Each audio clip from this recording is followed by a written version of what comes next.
First and foremost, thank you so much for joining the podcast premium, the new season, and most definitely the most exciting space to be in right now when it comes to business. Welcome. Hello, thank you so much for having me. You're welcome. I would love people to know more about you, and I want you to just take the floor because I have a lot of questions. So I want you to start.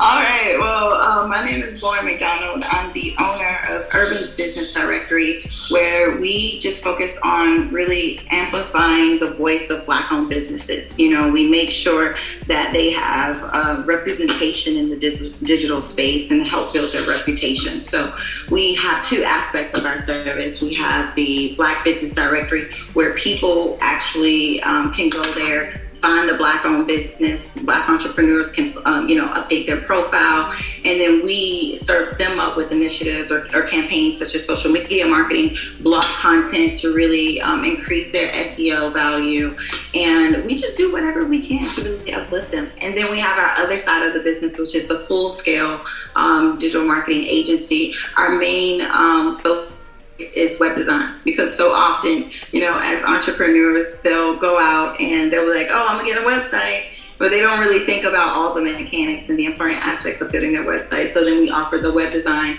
we offer the SEO services, we offer the press distribution, because our brand has really been able to create strong relationships with people in press and media to help these Black entrepreneurs get their name out there even more. So we just offer a full package of creative services to really help out Black entrepreneurs. And so I know you said go on a little bit. I'll just give you a little overview. No, I'm all in. I started off as social media manager. After college, I worked in marketing, internships and, jobs while in school. I was getting my bachelor's in English, and everyone was like, are you going to be a teacher? I said, no, I don't want to be a teacher, but I love telling a story. So one thing that I wanted to do was I still wanted to write. I still wanted to do content marketing. And that's when I got into marketing in general. So I became the social media manager. I believe you're based in Atlanta. I am as well. So Asbury Automotive Group, they own the Nally dealerships, Bentley, and these other franchises, around the nation. And so I started off as their social media manager, managing their accounts, their building their brand reputation, creating content, and just really elevating them to where they wanted to be for their company. And from there, I went to our director at the time. He's now the CMO. I said, I want to do more. I love marketing. I love storytelling. Want to do more, what can I do? So they actually sent me to training to learn coding and web development at my company. And then I started managing their websites. I was doing the graphic design, I was doing the SEO, because I already knew much about SEO. So I was just taking what was necessary, like the knowledge and the trainings to learn SEO. I started building out their pages and their websites and migrations. And from there, I was speaking one day at a summit on content marketing and SEO, and that's when I was approached by GSMA. And GSMA gave me that opportunity to be the digital channel manager, and I'm just so grateful for that, because I got to manage the websites of the largest mobile tech conferences, MWC Barcelona, MWC Los Angeles, all these amazing brands, working with the Google, the Samsungs, the Facebooks. So I was able to manage, email marketing, websites, and everything from just those opportunities for those companies alone. So I learned so much about SEO, and that transitioned me into being able to manage the MasterCard gift card brand and the American Express gift card brand. So I started managing their websites, leading the build out for MasterCard gift card, making sure the content marketing strategy was in place, the SEO strategy was in place, the web design was in place. And when the pandemic came, I wanted to be able to make an impact. I was like, I'm making an impact in all these other companies. I want to do something that really, hits home. So then that's when it was November, I had this idea. I was like, I'm gonna do a Black Business Directory. I know we got some out there, but I want to do even more. I really want to get hands-on with these businesses. And so I launched the Urban Business Directory, and to this day, it hasn't even been a full year, and we have over 500 clients on our site. But not only that, but we've been able to secure grants and to really fund our business, so we don't have to have the inflated prices that we have to charge our new entrepreneurs and things like that. So it's really, really been a blessing to get to this point to where now I can think about not just profit by working for these companies, but I can think about passion.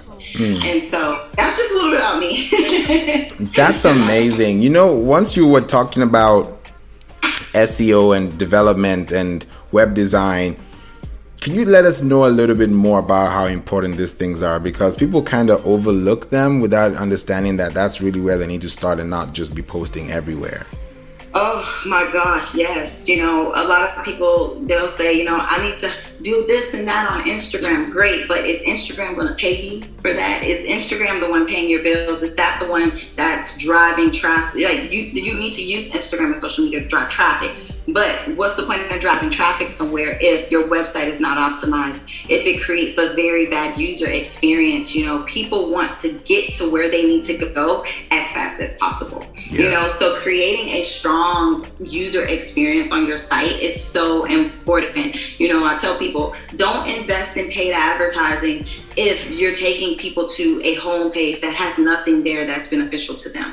So when you're building your website, you always have to think about the structure. You always have to think about SEO. Am I optimizing my site? Is the content strategy, is it clear? Do people know exactly what I am and what I do when they get on my website? So SEO is so important because one, you want to show up.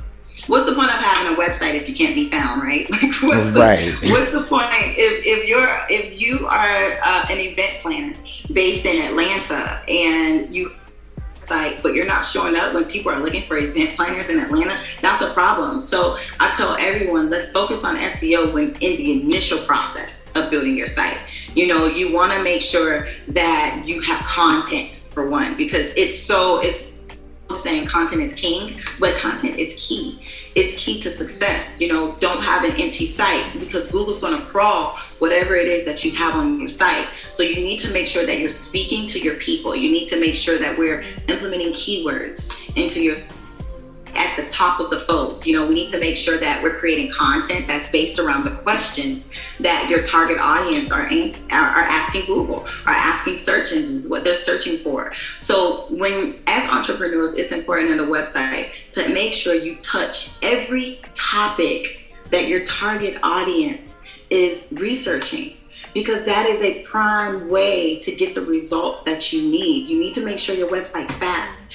I've been on some websites where it's taking 15 seconds to load, and the average person is not going to wait that long. I just wanted to count to see how long it's going to take. Right. You know, the average person is impatient, and they're like, "Oh no, baby, this ain't working." And they're going to go on to the next prospect. You know, so it's so important to set ourselves up for success.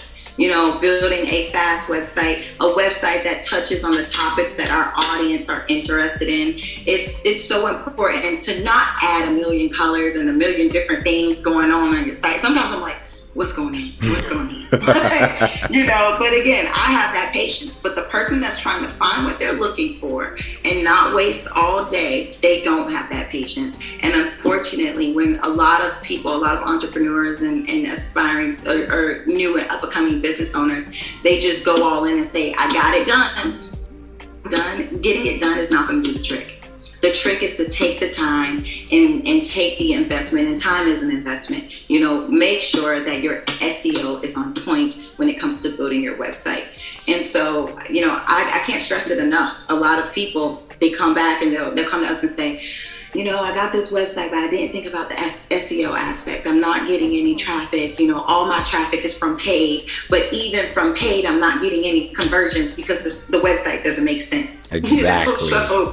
Yeah.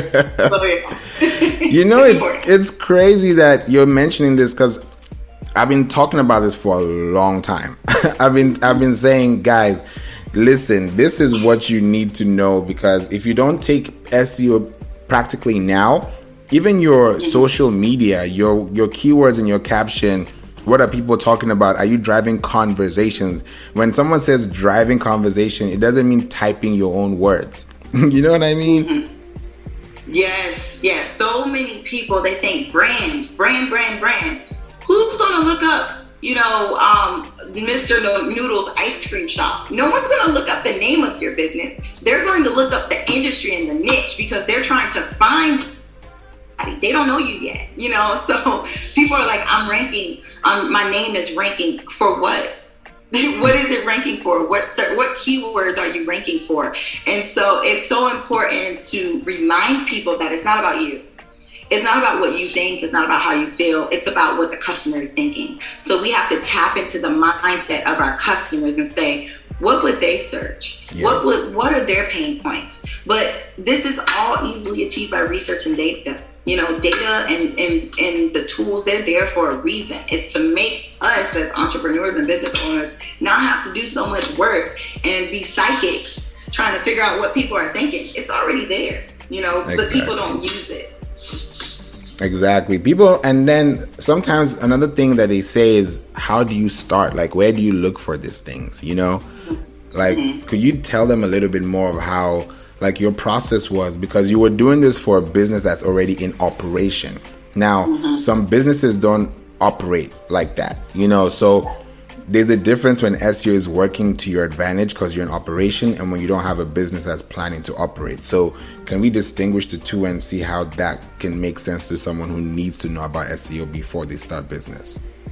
Yeah, definitely. I think one of the important things, and we going back way, way, way to the business basics, something that a lot of people don't do anymore, is implementing your marketing strategy. Not just a marketing strategy, but a digital marketing strategy within your business plan.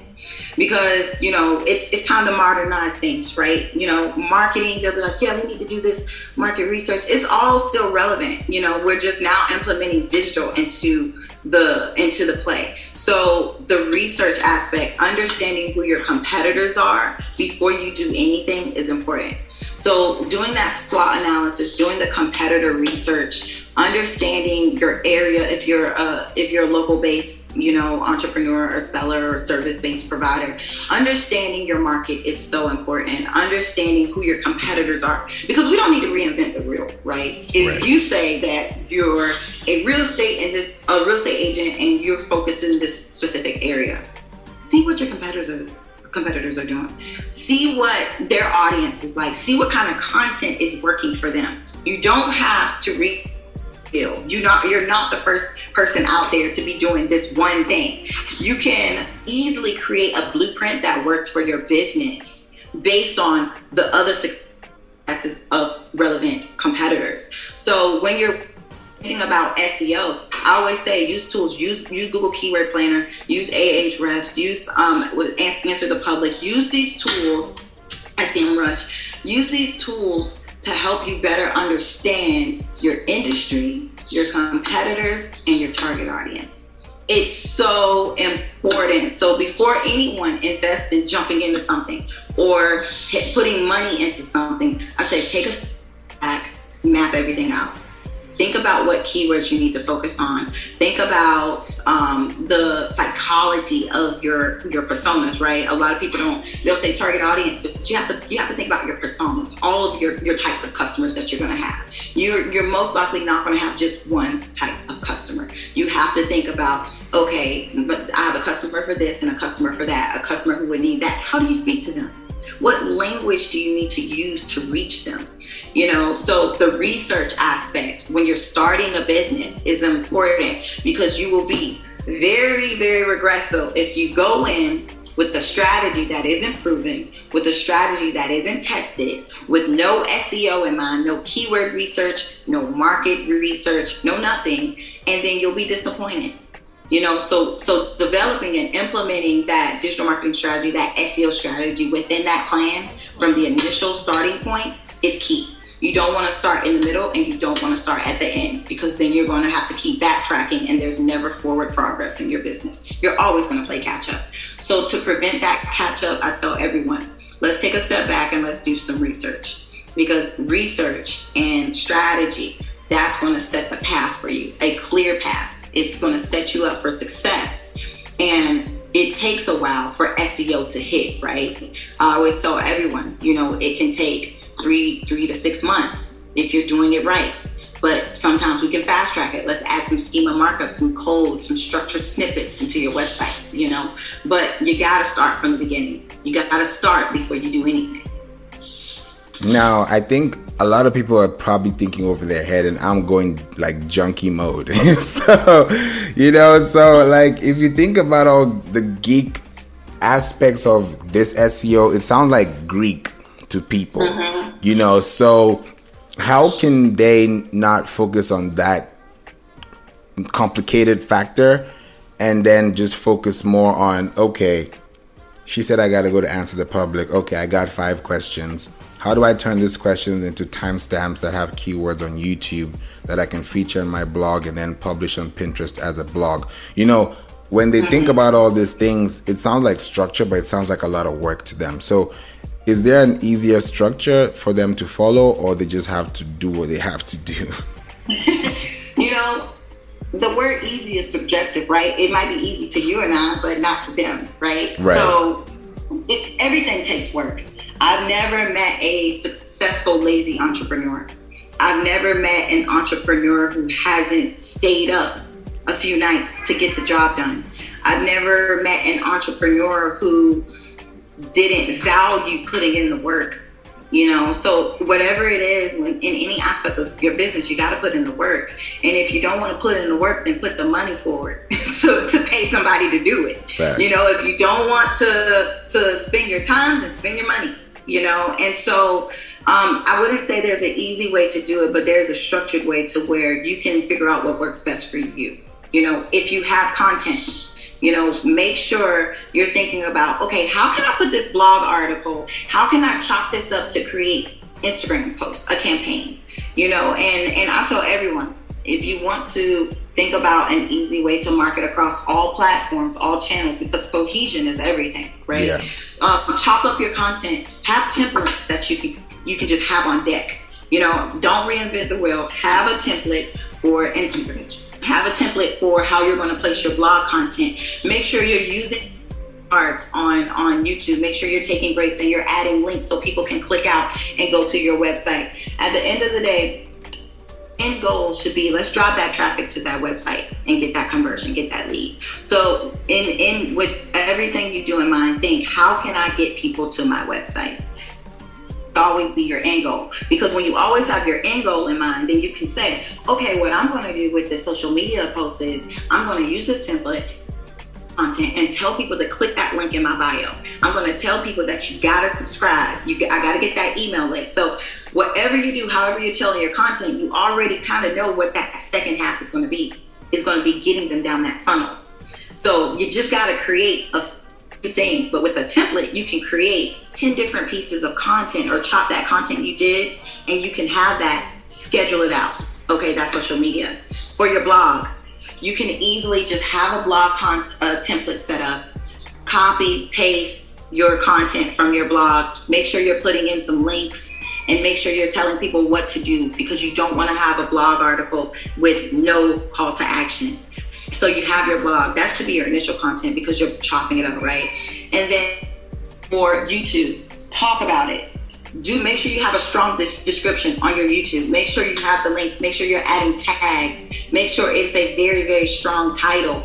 That's a whole strategy. And I tell people, let's make it a 1 to 2 week campaign.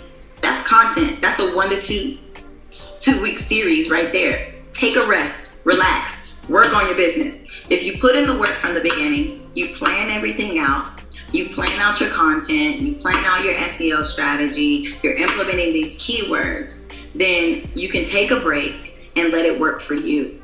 You do not want to constantly work for your business by not being proactive. But if you're proactive and you're putting in the work, not thinking about the easy way out, because if you think about the easy way out, it's going to be harder to do. So put in the work now and then allow your business to work for you. Exactly. I think that's a must have. And some people now would think, okay, all this makes sense. All this is what I need. And everybody says that. Yeah, I need this. I need this. You know what I'm saying? And then when it boils down to doing it, you're like, I'm a wait, or, people start having these doubts because there's financial, barriers. We're not sure if it's just working for me. They've tried it before. Some people have finessed them. Like, there's so many stories. So how does someone trust that process when they don't even know what the other side feels like? Yeah, I think it's important. And And for any type of service, if someone's looking for service, vet. You gotta vet. Don't be afraid to ask questions. A lot of times, a lot of entrepreneurs out here, they don't ask enough questions because, especially, I'm sure you heard people speak on Clubhouse sometimes, and you're like, they are so full of it. Sometimes I'll just be like, oh my God, did they really? But you gotta vet, because you got a lot of people out there where people talk, or they just watch the video and they say, I'm in for now. I know what I'm talking about, but research the right questions to ask, and then also ask them questions about your business. Ask that person, because one thing I believe is important is, if you're going to get service or solicit services, make sure that person aligns with your brand. Make sure they believe in what you're doing. Make sure they understand what you're doing, and make sure they did the research before they start spewing off about what they can do for you. Because if they didn't even take the time to do the research, then that lets me know they're not really invested in this for the right reasons. They're into it not for the reason that I need them to be in it for. And so I say, take all the time in the world. What I'm going to do is, I'm going to show you my receipts. I'm going to back up my credibility. I'm like, what do you need to see? You need to see my LinkedIn, you need to see my Facebook, you need to see my customer reviews, you need to see my case studies, you need to see all this other stuff. Because it's going to be on them to make that decision, but it's going to be on service providers to provide them with all of the information they need to make the best decision that can hopefully result into a healthy relationship, to where you're making great things happen for that client. If it doesn't work, it doesn't work. That wasn't the client for me. I have decided, I'm at that point now where I would even look at a client and their inquiry, and I'll say, they're not for us. Because just like that potential client knows their value, as service providers, we know our value. Facts. We know our bandwidth, our value, our rates. If you come in and say, I need to cheat this for that, and how much can you do it for? I'm sorry, but you're not for us. Facts. Or if they have so many limitations to where you feel they would, break their contract by not allowing you to do, they're not for us. So you got to set those standards. You got to set the standards for your client to let them know, we know what we're doing, but you got to set the standards for yourself, or you're going to be bending yourself over, going against your values as your business, or just stressed out over a client that does not deserve your time.